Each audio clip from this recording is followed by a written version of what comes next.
afternoon and welcome to another episode of the Journeyman podcast in association with Switchbox TV and the National Health Frontline. Today we're doing an interview with Colin Newell. How you going, Colin? I'm good, mate. I'm good. So obviously this is for the NHS. Every penny goes to the NHS for the frontline staff. Obviously we'll introduce you as well as Heavy D. If everyone don't know your real name, we'll introduce you as Heavy D. But obviously we'll go back to obviously COVID-19 at the moment. The NHS are doing a great job, and obviously we're all on lockdown. You've been there before in the Big Brother house, so does it feel the same sort of thing? Do you know what, mate? I've done 3 weeks, right, in the Big Brother house, right, yeah? No disrespect, but this lockdown is a piece of piss, right? All right. To be honest with you, I was in a madhouse, right, yeah? Cameras watching your every move, madness going on. Very similar. Think about it, in a lockdown, you can watch a bit of Netflix, you can go for a walk in the park, you can talk to your family, you can talk to your pals, you can go on the internet. You know what? You know we can do Zooms, we can do FaceTimes, we can do Skypes. You can't do that in the Big Brother house. Yeah. You're stuck in there. Stuck in there. There's no contact with the outside world. That is hard. Yeah. That is hard. I'm going to be honest with you. That's hard. And that's why they do it. They do it to break you. Yeah. You know, it's like, it's supposed to be an experiment. It's supposed to be an experiment. And basically, it messes with your minds. Yeah. Honestly, that's why you see people go in there, you know, they're happy as Larry, they come out and they're like, some people are traumatised. Yeah. Traumatised for like months, sometimes years. Some people never get over it, mate. Seriously, I'm not joking. Do you think it's a good idea or not? I think they don't know the full effects of it. Yeah. You know what it is? It's like you know what it's like a guinea pig. You know what I mean? Yeah. They don't know the full effects of this. You know what I mean? You're throwing someone into somewhere, and they come out, and all these. And when you come out, it's all these. You're going to get ridiculed. You're going to get slated. You got all these people. You hear them trying your name, saying, this person out or this thing or whatever. Do you know what I mean? And you come out, and everyone's like, or everyone's booing you or whatever, and this thing and the other, and you can't tell me that's not going to affect you. Yeah. That's not going to affect your canister. It's not going to affect you enough. It's got to. You know what I mean? Yeah. And that's what I'm saying. They don't really know the full effects. They don't know the full effects of like this new thing, right? This new it's a phenomenon. The last 10, 15 years, instant fame. Yeah. Big Brother. X Factor. Yeah. You know what I mean? They throw you in there, and no one knows. Like some people, they commit suicide, mate. Yeah. You know, Caroline Flack and stuff like that, and Mike. It happens. You know why it happens? Because they're not used to that. Not used to it. It's like 1 minute they're whatever they and next minute they're thrust into this fame, and with fame is probably the most addictive thing there is out there. Yeah. I'm not joking. I'm being serious right here. I've seen it. What it does to people. Do you know what I mean? Yeah. And with highs, it's got to be a low. Yeah, definitely. When you're in the high, when you're at the absolute height, right? I'm telling you, mate. Like everyone's talking about you. Everyone's talking about you. Everyone knows who you are. You're in the Big Brother house, celebrity Big Brother house especially. And you know, and the thing about it is just like that level of fame. Honestly, right? Yeah. And it's got to be aftercare. There's got to be aftercare. There's got to be some sort of counselling. And you're just like thrust out. This thing, you're reading what people are saying about you online, on social media. It's not all nice. A lot of it's like 80%, especially Twitter. Yeah. A lot of it is like, you know what I mean? Like a lot of it is like really bad. But it's how you handle it. That's what I'm trying to say. I feel sorry for the ones who go on the normal Big Brother because they're really thrust into it. Love Island. Yeah. At least with the celebrity Big Brother, you've had a little bit of grounding first. Yeah. On a show, you're sort of like used to the limelight in a way, but not that level. But you're sort of like, you know, you sort of acclimatized to it. Yeah, yeah. But I'm telling you, I was traumatized. I was traumatized by it. I was like really, really, sort of like, yeah, for a long while. I came out and I was like rabbit in the headlight. What the fuck's going on? We'll see. I didn't know where we were going. Obviously, we're going back to that in a minute. Obviously, I want to strip you back to the beginning because people that don't know you, you've got a character of Heavy D, you know, but we all know I was a boxer and I had two different personalities when I was a boxer. When I was a boxer, I had a personality of entertainment, and as a person, I'm a different person. I want people to get to know you more as the person you are. Do you know what I mean? Let's strip it back to where'd you come from, you know, what was your schooling like and all that sort of stuff. All right, so basically, I was born in Hornsey, North London. Come from a big family of us, all boys. So when you come from a really big family, I mean, like, you know, and stuff, and then, like, you know, you have little fights with your brothers and that and stuff, and you know, especially come from a really big. There was 7 of us.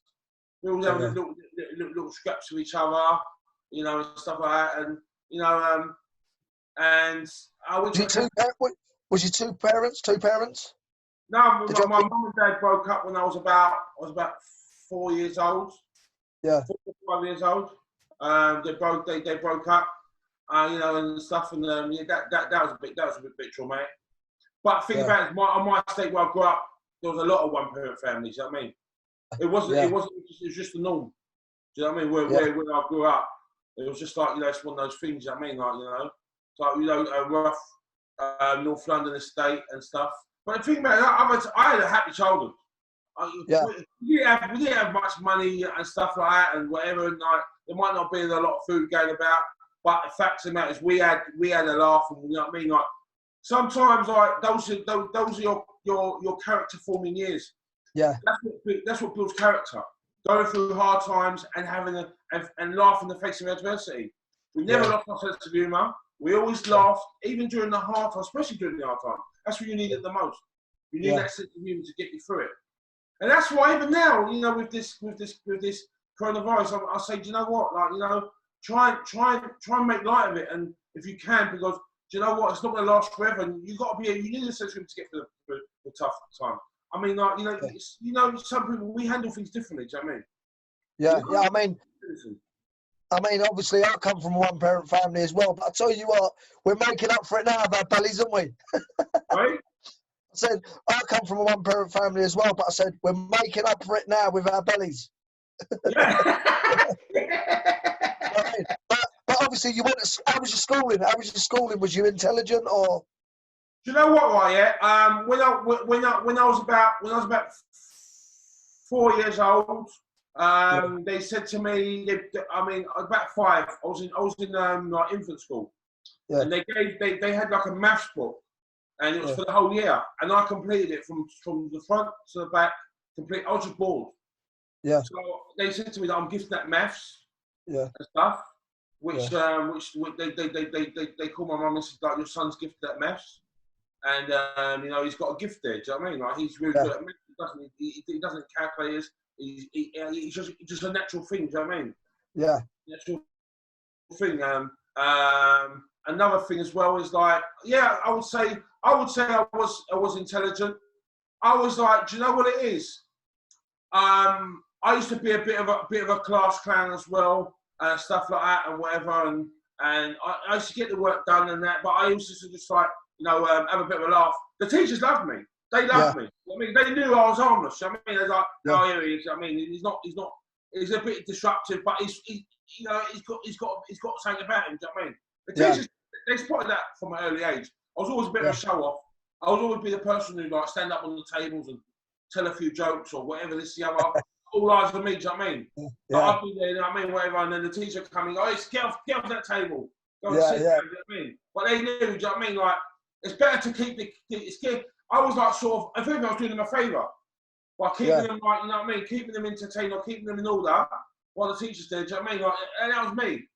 I always told jokes from an early age, like, you know what I mean? Like, I've always wanted to entertain people. I've always wanted to make people laugh. Yeah. You know what I mean? So, obviously, you left school. What did you do when you first left school? when I left school, right, yeah, I went to sixth form college, right, yeah. I lasted there about 2 weeks. I went to Tottenham Tech. I moved from Hornsey to Tottenham when I was about 8. So I went to Tottenham Tech for about 2 weeks. The last about 2 weeks, I thought, fuck this. I need a bit of money. I'm not going to be sit around doing this.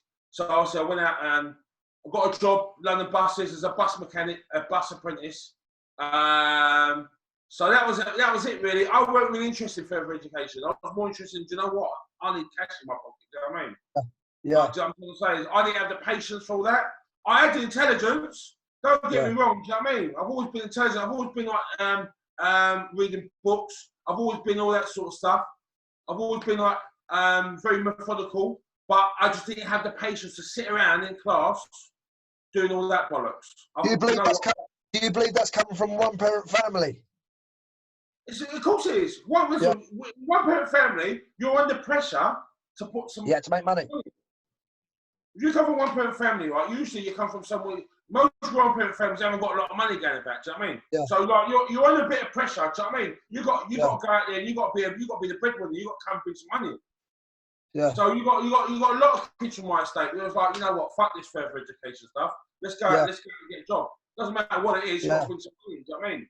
Because, do you know what I mean? At the end of the day, it's like, you know, it's all a bit of payback as well. You know, your mum's been looking after you for all these years. You want to look after her now and put some. You got no choice. You got to put some money on the table.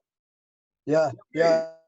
So, and also at that age as well, all your friends, you're all going out, you're getting nice clothes.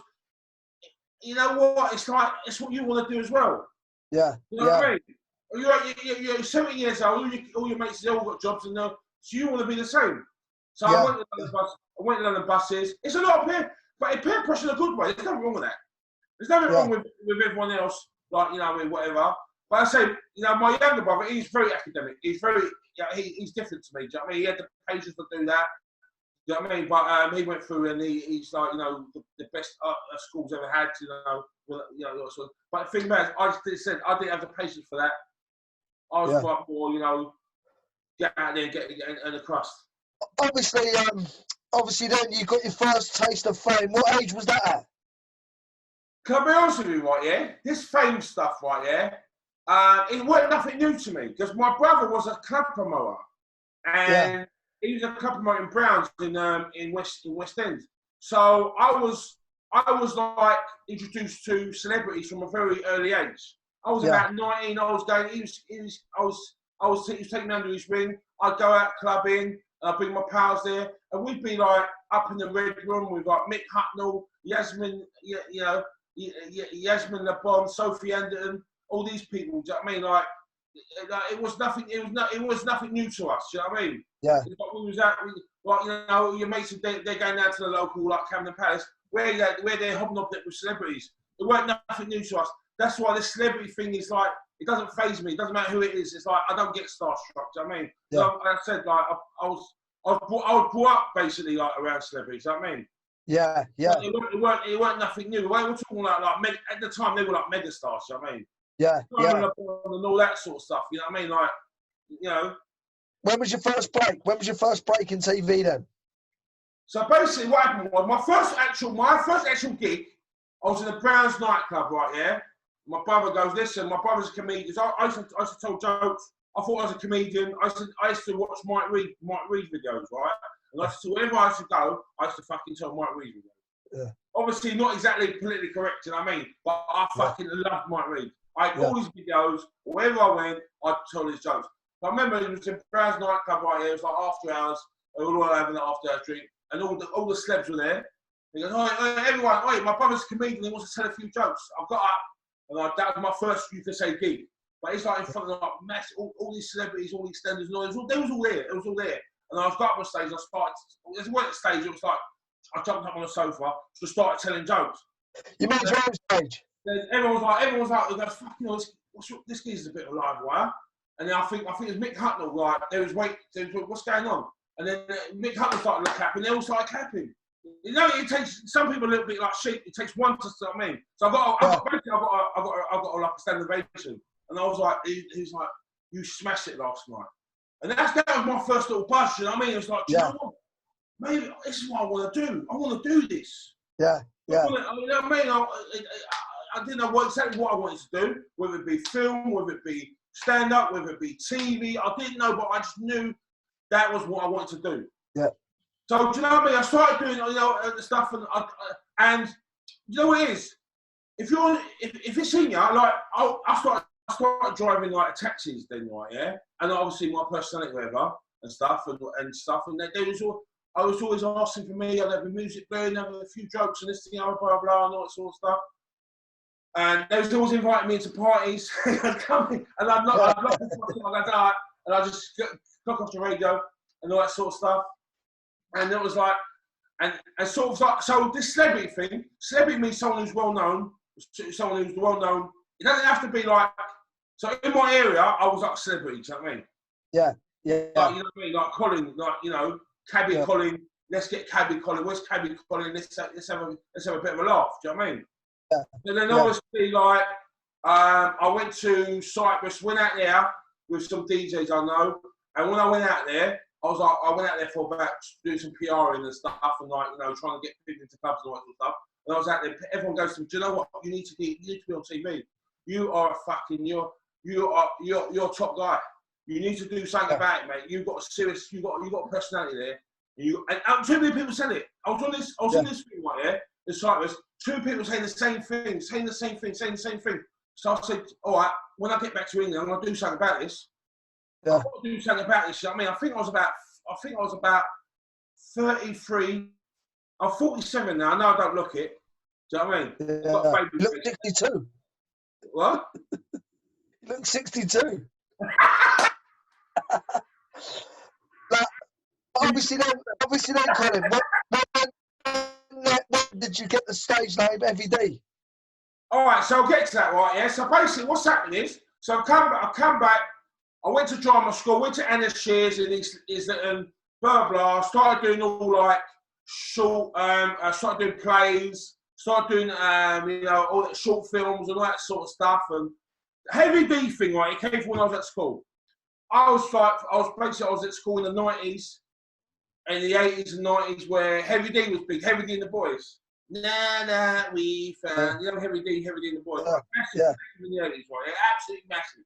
All right. So basically, I was a big boy when I was at school. I was a big boy.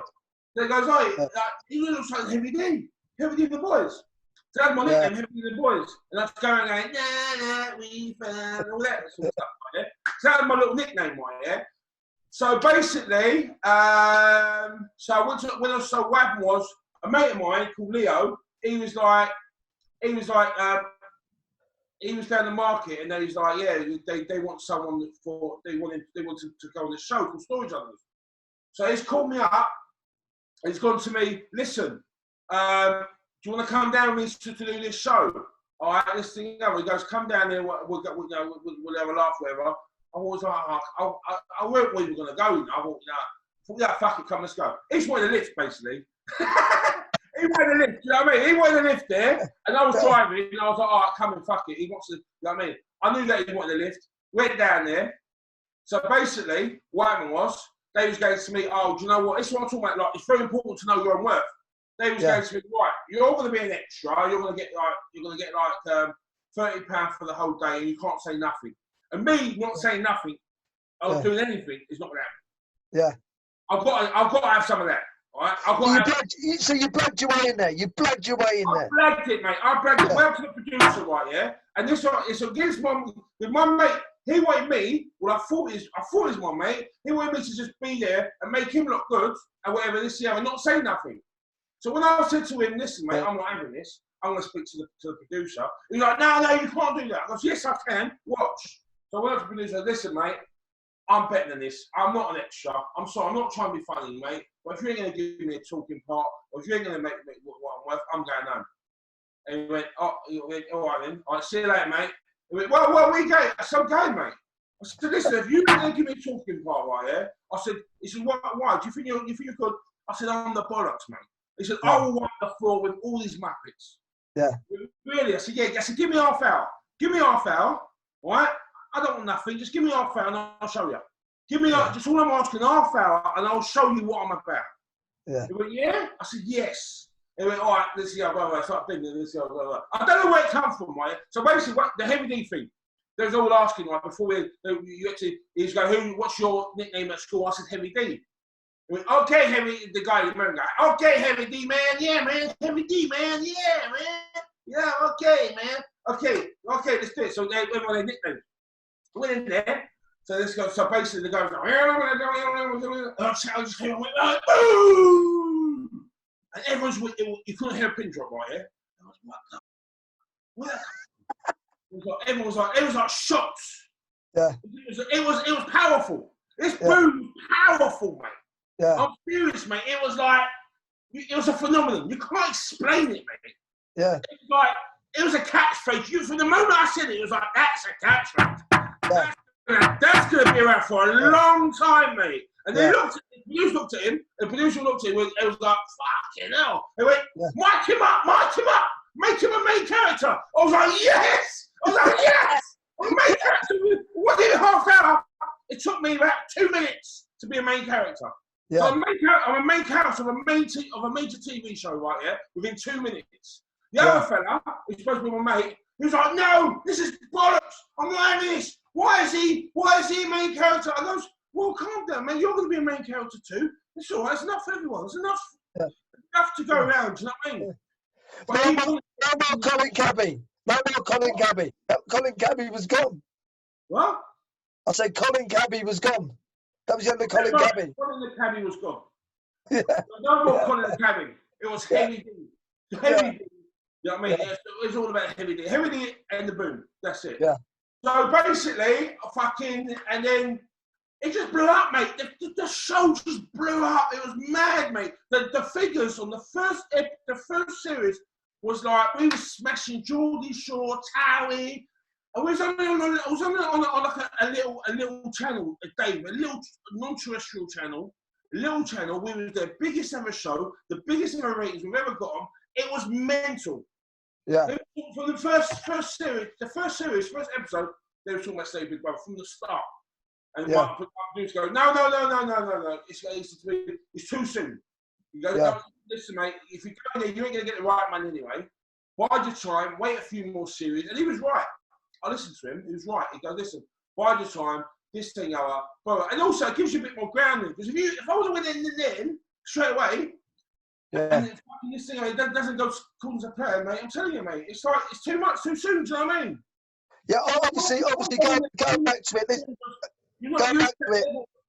Sorry, mate. Going back to it, obviously, you know, you've been on Arsenal TV. I'm not even going to mention everything you've been on because you've been on loads, right? So I want to go now to the Big Brother, the celebrity Big Brother, because a lot of why I do this show, why I call it a journeyman and journeys of people's lives, we're not interested in, again, celebrity, rubbish. I'm interested in stripping people back and finding out what it does to them mentally. I lost my brother to suicide. You know, I lost my sister to cancer. I've had a brain tumour. I've been a champion in boxing. So I've lived a life. I've had a crazy life. I've been from a one-parent family. So for me, this is not for you, not for me. This is to help every single person out there who listens to our interview. You know what I mean? Like they look and they go, do you know what? Every day he's a good geezer and like what he's been through and what he ain't been through. Because I think sometimes your pursuit to just be like a clown, a character, but really you've got another side to you. You know what I mean? And we all play that. We all play that in our profession and what we do. But basically, I want to talk about Big Brother, the experience you had of going in it, and then, as you said, you come out and you're alienized. But what you got to realise is, same with boxing. So as boxing's over, you know, you've got nothing. You've got no one around you to help you. I mean, do you think, you know, there should be people put in place that help people like us? 100%, mate. 100%. Yeah. You know what it is, right, yeah? When you've done something for so long, and you're in the public eye and stuff, and that is all your life, yeah. And it can take, listen, it can take away from you like that. Yeah, yeah. People on the TV, 1 minute you're hot, and this thing, other, and blah, blah, blah, and it's crazy, and next minute you're not. And that is hard to deal with. It's very hard to deal with. Yeah. It's a massive void in your life now, and it's hard to fill that void. Yeah. You know what I mean? And that's why people, I say people get depressed, people go to drink or drugs or whatever, or this, to try and fill that void, mate. It's a difficult void to fill. Yeah, yeah. You know what I mean? It's very difficult. Yeah. And people are driven to suicide and stuff like that and whatever, and you know what I mean? Like, it's very difficult to deal with. Yeah. I mean, you know what I mean? Like that. As I said, like there's been times, and I've said it to myself. I wish I never was famous in the first place. Yeah. Sometimes it's better to go like that. Sometimes to go like that than to go like that. Yeah. Do you know what I mean? Yeah. You go like that. You might get the high might be great, but that low is very difficult to deal with after. And think about it, and you're like that, there's no bumps in the road. Yeah. I mean, so sometimes I think to myself, well, do you know what? If I was like Colin the cabbie, I wouldn't have all these problems now. I want to be this, I want to be that, I want to do this, I want to be targeted, I want to have this, and this, that, and the other, and my life would be different now. Yeah. So if I was still Colin the cabbie now, would my life be better? And I think to myself, yes, it would be better. Yeah. You know? And the thing about it is, everyone's like, oh, now, you ask, look, 20 years ago, 30 years ago, if you ask any kid like that in school, what would you like to be when you grow up? They say, I want to be a fireman, I want to be an astronaut, I want to be a, you know what I mean? I want to be whatever. I want to be a pilot. You ask them now, I want to be an X Factor, I want to be a Big Brother. Yes, yes. Islands. It's all changed now. Yeah. And think about it, if you don't understand, it's not all it's cracked up to be. It's not. It's not. If it's all that great, why are there so many people who are off the TV so depressed? Why are they committing suicide?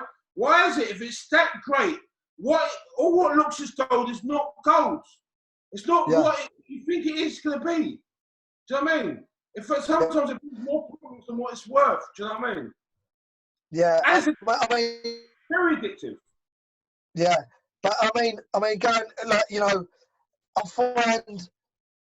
know from my own point of view, from, you know, on Twitter, on Instagram, on social media, and I can see even when you tweet certain tweets, you tweet them just to stay in the public. We tweet certain things just to think we're still here. Do you know what I mean? But you feel like you've forgotten about. I mean, listen, you tweet about Coogan, you tweet about Arj, you know, we do it because we feel like we've been, in certain times, we've been left behind, don't we? And we feel like, you know, it's weird. I believe you're a lot more sensible a person than what tweet-wise and things like that. Do you know what I mean?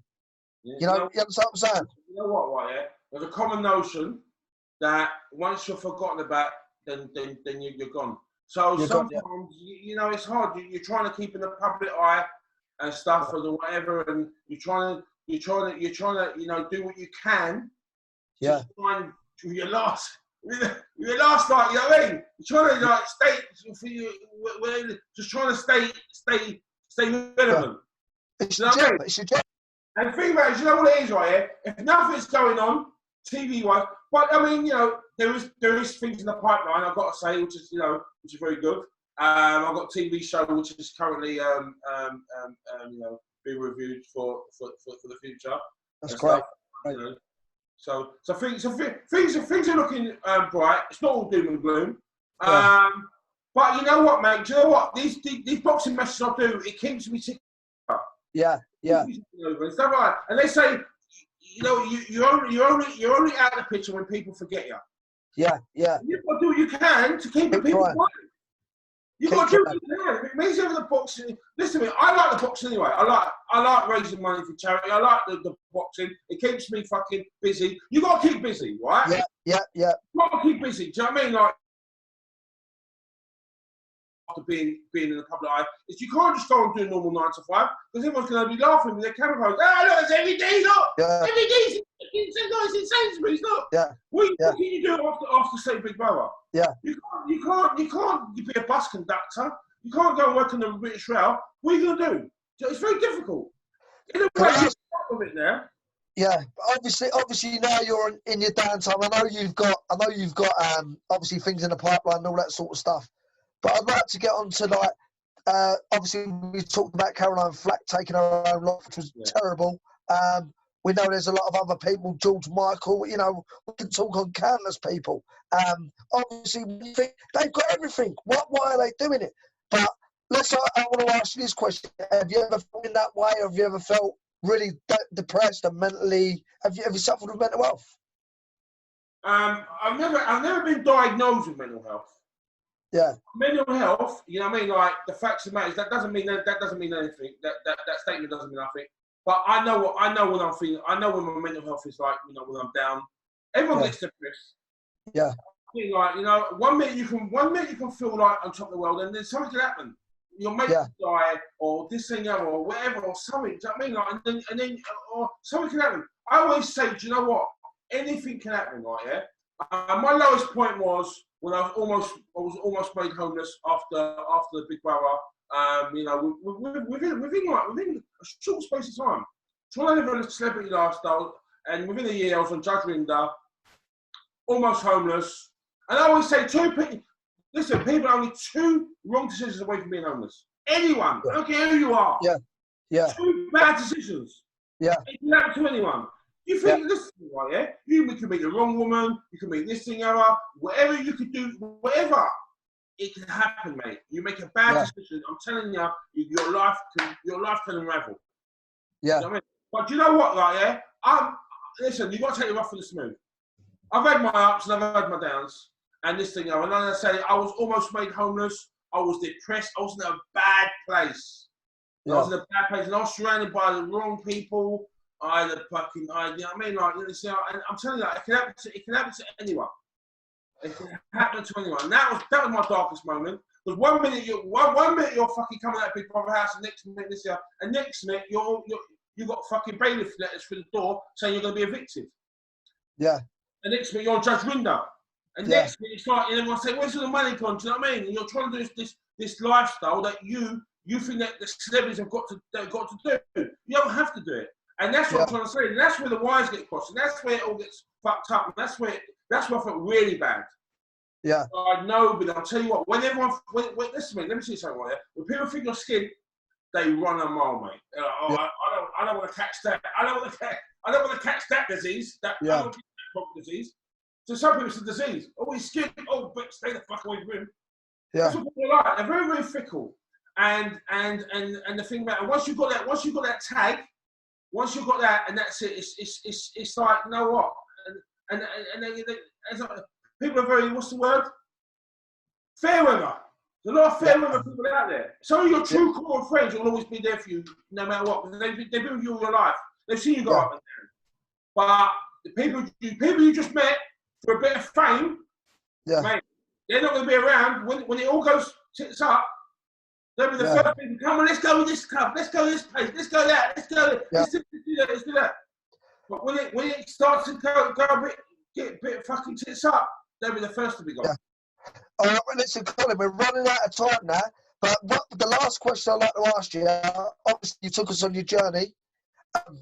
Basically, the last person I'd like to ask you is, you know, give the listeners, you know, something that they can take away from this. What would you class it as? I mean, you know, one of the biggest things in your life, which has happened in your life, obviously you've just mentioned there about being on the floor. How did you deal with that, and how did you come back to where you are now? That was, I said, that was a very. I had to have faith in myself. I had to have faith and hope that you know, to do better days. At that time, I felt suicidal. At that time, I wanted to end my life. At that time, I couldn't see no way out. And the worst thing about it is, everyone was talking about it. He left some fucking skid mark pants on the staircase. He didn't pay his rent. He's on Judge Rinder. This thing, blah blah. He's got all this sort of stuff, and it's like a magnifying glass. Yeah. And then next minute, you ain't got. You know what I mean? Like, you know, you ain't got. You think about where you're gonna live next, and it's fucking stressful, mate. I swear to God, mate. You know, I was the lowest point. I wanted to top myself. I was like, I wanted to end. So that was the media. That was the media. There's light at the end of the tunnel. There's like, you don't listen to me. Listen, it can't last forever. A storm cannot last forever. One day there will be calm. You got to do, listen, if you're going through hell, just keep going. Keep going through hell. Because you know what, there's going to be better days. There's going to be better days. Just keep positive and keep going. Keep going. Don't give up. Don't give up. Don't end it. Don't end your life. Keep positive, please. I'm begging you. Because there will be better days. There will be. You know what? Honestly, I feel so much better. I feel stronger. And I feel better that I've gone through the experiences. I will not regret a single thing. I've got no regrets. Because whatever doesn't kill you makes you stronger. But don't let it kill you. Don't let it kill you. Colin, listen, we're definitely going to do a part 2 because what you find with this Zoom, it only gives you 40 minutes of recording and all that sort of, whatever. But basically, we will sit down and have a face-to-face because, and I'll tell you what, we're going to finish on a positive. And I spoke to you and I said, look, I want people to realise who the real man is. And what we're going to finish off is on a positive. You could be Heavy D. You got your last 20 seconds as Heavy D. Make people laugh. Let's go. Listen, right, it's the movie. You know what time it is. King Kong Jello Monkey! Woo! Let's have it! Have it! Nice one, Eddie. Speak to you soon, mate. God bless you. Stay safe. Stay safe.